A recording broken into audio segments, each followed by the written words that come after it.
Am I the a hole for being ungrateful that my sister gave up her life to raise me? I, 15F, have an older sister, Lydia, 27F, who, in many ways, has been the closest thing I've ever had to a parent. But I don't know if I can keep living under this unspoken expectation that I should just be endlessly grateful to her when, in reality, a lot of the choices she made ended up making my life feel harder. The city we grew up in has always been rough. It's one of those places where people mind their own business because they've learned the hard way what happens when you don't.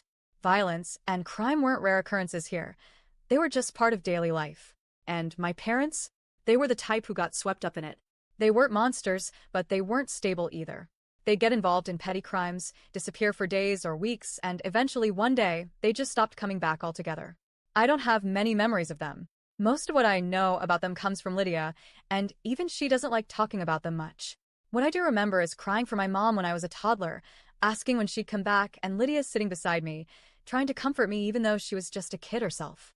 She was barely a teenager when she decided she wasn't going to let social services take me away.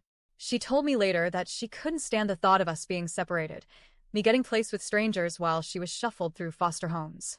She thought it was better for us to stick together, no matter how hard it was. And it was hard.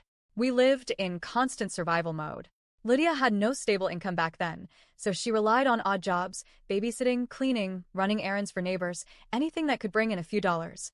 Sometimes she'd ask neighbors for loans. Other times, we just went without. I remember nights sitting in a dark apartment because the electricity had been cut off, or eating dry cereal because groceries had run out and payday was still days away. I know she tried her best, but she wasn't a parent. She was still a kid trying to figure herself out. She didn't know how to comfort me when I was upset, how to help with school problems, or how to give me the stability a real adult could have. I grew up learning to keep my problems to myself, because no matter what I was feeling, Lydia's burdens were heavier. I didn't want to add to them. Things did eventually get better. Lydia worked her way into steadier jobs, scraped enough money together, and by the time I was 12, she was doing better financially. But that's when she made a decision that still stings to this day. She sent me to boarding school. She didn't ask me. She didn't sit me down and talk through the options. She just told me she was doing it because she wanted me out of this city, away from the crime, the violence, the life she thought I'd fall into if I stayed. But I didn't want to go. I hated the idea. I cried, begged, told her I didn't want to leave. She didn't listen. She thought she knew better. And so off I went, away from the only home I'd ever known. Boarding school wasn't what she made it out to be. She painted it like this golden opportunity, a chance to thrive and be safe. But for me, it was nothing like that. I was miserable. Everyone else seemed to already know each other, to have families who visited on weekends, to have money for all the extras. I was the odd one out. I struggled to make friends. I spent most of my time alone, and the loneliness ate at me. I wrote letters to Lydia telling her I hated it there, that I felt like I didn't belong, but she brushed them off. She'd just say, "You'll thank me one day. You're better off there than you would be here." But I didn't feel better off. I felt abandoned. Over time, the loneliness and frustration built up. I started lashing out. Nothing extreme, just little rebellions, misbehaving, breaking rules, talking back to teachers. Eventually, it caught up with me. I got kicked out.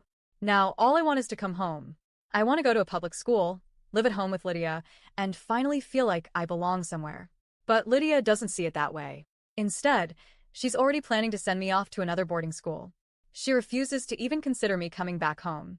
That's when I snapped. I told her she was the reason our lives were so hard, that she took away the chance for me to have a stable home when she was never ready to be a parent in the first place. I told her I was tired of her always acting like the martyr, like I should be eternally grateful just because she didn't let strangers raise me. It turned into a massive fight. She cried, I yelled, and now we're barely speaking. The thing is, I do understand that she tried. She gave up her teenage years, her freedom, her chances at a normal life, all to keep me with her. I know that couldn't have been easy. But at the same time, her decisions shaped my whole life, and not always for the better. I lost out on a real childhood, on stability, on a home where I felt like I could lean on someone. I can't just ignore that because she meant well. I don't want to be taken away from her. I just want her to see my side. I want her to understand that her sacrifices don't erase the pain her choices caused me to. So, am I the a-hole for being ungrateful?